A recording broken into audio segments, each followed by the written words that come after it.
Ako po si Wenceslao Poblete na nakatira sa Bataan. Kasi po ako ay nagkakaroon ng karamdaman na sa sakit ng sikmura.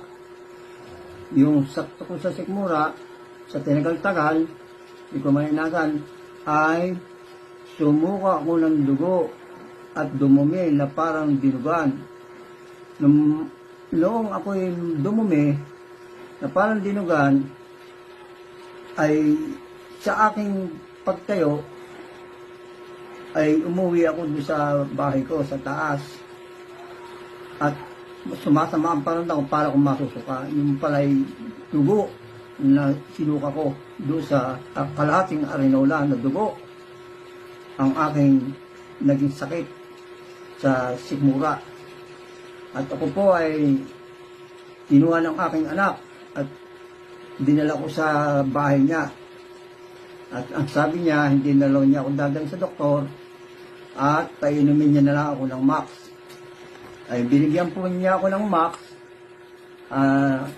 Itong Max na ito ay 5-5. Ang inom ko sa umaga, sa tanghali 5, sa hapon 5. Sa awan Diyos po naman, unti-unti ko pong na pakiramdam ko ay parang malaki, pinagbabago. Nagpatuloy po ako hanggang sa nakaubos ako ng 5 bote. Kaya po, ang masasabi po sa inyo, kayo po, ay kung merong karamdaman, huwag po kayo magbantulot na hindi kumuha. Subukan niyo po itong Max at napakalaking bagay ang nagagamot dito sa isang tao. At sa karamihan pa ng ibang may sakit, ay matutulungan itong Max na ito.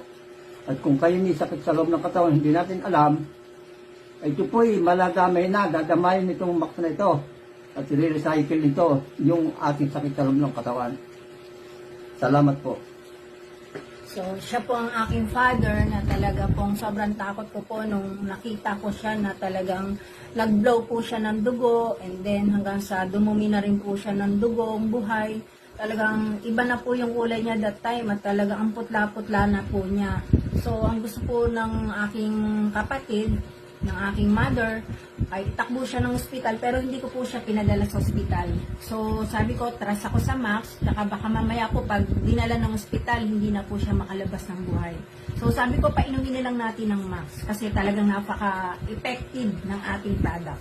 Yun nga po, pinatay ko siya ng 15 capsule a day. So thanks God dahil sa 5 bottles sa pag-inom niya, yung talagang dugong lumabas sa kanya, nawala na, at yung pag-blow niya ng dugo is nawala na. Kaya sobrang thankful ako kay God. Pangalawa dun sa doktor na nakapag-formulate ng product, at syempre dun sa taong nagpakilala sa akin.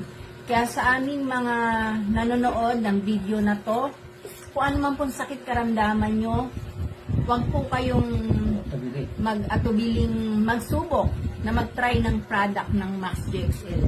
Kasi lahat po ng sakit ay kaya niyang ayusin. Okay po? So, sana po ay nakapagbigay po kami ng inspirasyon po sa inyong lahat. So, yun lamang po. God bless at keep safe po kayong lahat yan. Thank you po.